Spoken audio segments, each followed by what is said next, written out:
Incroyable les amis! Regardez ça! Il ne reste plus une seule fourmi. Si les fourmis t'embêtent autant qu'à moi, reste ici, car dans quelques minutes, je vais te montrer 3 méthodes anciennes qui fonctionnent à merveille et que très peu de gens connaissent. La première chose que nous allons faire, c'est suivre la trace des fourmis jusqu'à trouver la fourmilière. Sois un peu patient, car elles finissent toutes par apporter la nourriture au même endroit. Au moment où tu localises l'entrée, tu auras pratiquement fait 50% du travail. Maintenant, nous versons environ 2 gallons d'eau dans une casserole ou un récipient, c'est-à-dire à peu près 8 litres. Nous allumons le feu et laissons l'eau commencer à bouillir. Pendant ce temps, nous nous rendons à l'entrée de la fourmilière et nous allons donner quelques coups de pelle juste autour de l'ouverture afin de faciliter l'introduction de l'eau et qu'elle puisse mieux pénétrer dans toutes les galeries. Si le terrain ne nous permet pas de creuser parce qu'il est trop dur ou qu'il y a de la pierre, nous utiliserons simplement un entonnoir pour diriger l'eau directement à l'intérieur. Lorsque l'eau bout, nous la transportons avec beaucoup de précaution jusqu'à la fourmilière et nous la versons lentement sur l'entrée que nous venons de préparer. Grâce à cette petite excavation, l'eau pénétrera beaucoup mieux et parcourra une grande partie des tunnels où se trouve la colonie. C'était l'un des remèdes que mon grand-père utilisait et il disait toujours que le secret ne résidait pas dans le fait de tuer les fourmis que l'on voit à l'extérieur, mais d'attaquer directement la fourmilière. Et il répétait aussi quelque chose de très important. Si la fourmilière est très grande, une seule application ne suffit pas. Il faut répéter le processus le lendemain ou même le soir même s'il y a encore de l'activité. Petit à petit, tu vas affaiblir la colonie jusqu'à la faire disparaître complètement. Après plusieurs applications, comme tu peux le voir, il ne reste plus aucune trace de fourmis. 4 jours se sont déjà écoulés et je reste surpris par l'efficacité d'une méthode aussi simple que celle-ci. N'importe qui peut la préparer à la maison et la tester à tout moment. Mais si tu as trouvé cette première méthode intéressante, attends de voir la suivante, car elle est bien plus professionnelle, extrêmement efficace et agit avec une rapidité surprenante. Pour ce deuxième remède, nous allons complètement changer de stratégie. Nous allons avoir besoin de 2 ingrédients très faciles à trouver, une cuillère à soupe de beurre de cacahuète et une petite cuillère à café d'acide borique. L'acide borique est un produit fréquemment utilisé pour lutter contre les insectes et qui a également des applications dans d'autres domaines, comme certains engrais.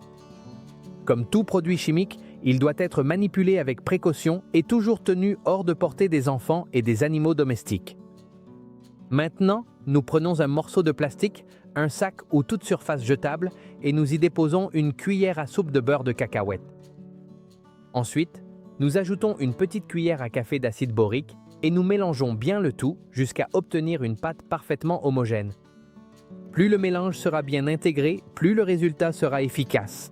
Une fois que la préparation est prête, nous nous dirigeons vers la fourmilière et, comme nous l'avons fait avec la méthode précédente, nous allons donner quelques coups de pelle juste à l'entrée de la fourmilière pour faciliter l'accès.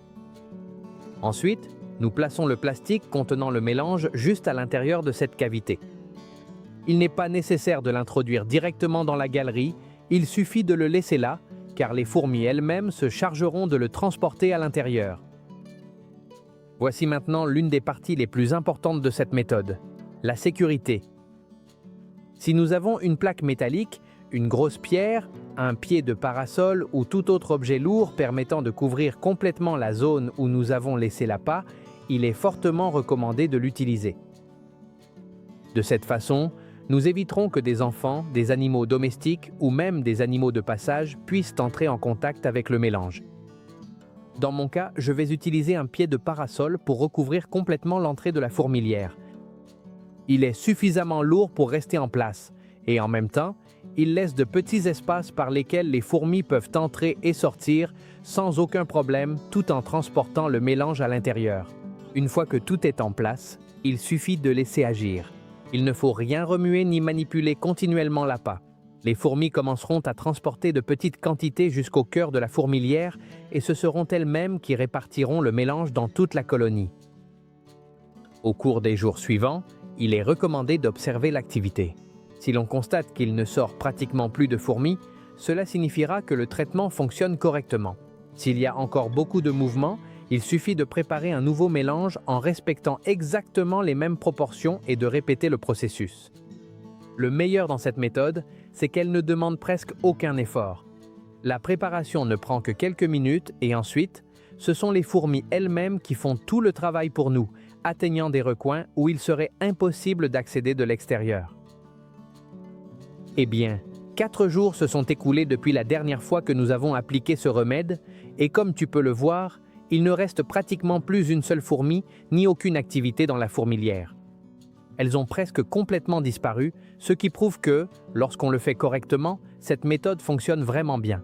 Tu as vu qu'il s'agit de remèdes très bon marché, faciles à préparer et que tout le monde peut faire à la maison. Et si à un moment donné tu as la moindre question, laisse-la moi ici en commentaire et je serai ravi de t'aider. Maintenant, passons aux 3e méthode, qui est également très efficace et que tu pourras sûrement préparer avec des choses que tu as déjà chez toi. Pour ce 3e remède, nous allons utiliser 2 choses que tu as sûrement vues 1000 fois à la maison, mais qui peuvent devenir un vrai problème pour les fourmis. Et le meilleur dans tout ça, c'est que c'est une recette très facile à préparer. Nous allons avoir besoin de bicarbonate de soude et de savon pour les mains ou de liquide vaisselle. La proportion est également très simple. Une cuillère à soupe de bicarbonate et une cuillère à soupe de savon pour chaque litre d'eau. Dans mon cas, je vais préparer 2 gallons d'eau, ce qui correspond à environ 8 litres. Donc j'ajouterai 8 cuillères à soupe de bicarbonate de soude et 8 cuillères à soupe de savon. Ensuite, il suffit de bien remuer jusqu'à ce que tout soit parfaitement mélangé. Ce que nous recherchons avec ce remède est très simple, que ce mélange atteigne l'intérieur de la fourmilière. En fait, regarde ce qui se passe lorsque nous le pulvérisons directement sur les fourmis. En quelques secondes, l'effet est évident. Alors maintenant, imagine ce qui se passe lorsque ce même mélange parvient à parcourir toutes les galeries de l'intérieur. Une fois que tu l'as préparé, cherche à nouveau l'entrée de la fourmilière comme nous l'avons fait avec les méthodes précédentes. Si tu veux, tu peux donner quelques petits coups de bêche pour faciliter l'entrée du liquide et créer un effet d'entonnoir. Et si ce n'est pas possible parce que le sol est trop dur ou qu'il y a des pierres, utilise simplement un entonnoir pour diriger le mélange directement à l'intérieur. Verse maintenant tout le contenu petit à petit, sans te presser, en laissant le liquide s'infiltrer dans les tunnels et les galeries. Plus il parviendra à pénétrer, meilleur sera le résultat. Si le lendemain tu observes encore un peu de mouvement, répète simplement le processus une fois de plus et tu verras que l'activité diminuera encore davantage. Et c'est justement ce qui fait la force de ce remède. Il n'a rien de mystérieux. Ce sont des ingrédients que tu as sûrement déjà chez toi, il se prépare en à peine quelques minutes et peut t'aider à résoudre un problème que beaucoup de personnes subissent depuis des années sans savoir que la solution était aussi simple. Et si tu connais un remède qui a fonctionné pour toi, partage-le ici en bas afin que d'autres puissent aussi profiter de ton expérience. Si cette vidéo t'a été utile, laisse-moi un bon like et abonne-toi à la chaîne car ce petit geste aide ce contenu à atteindre beaucoup plus de personnes et peut leur faciliter la vie. Et si tu connais quelqu'un qui aime les plantes ou qui a des problèmes avec les fourmis, partage-lui cette vidéo. Je suis sûr que cela lui sera d'une grande aide. On se retrouve dans la prochaine vidéo.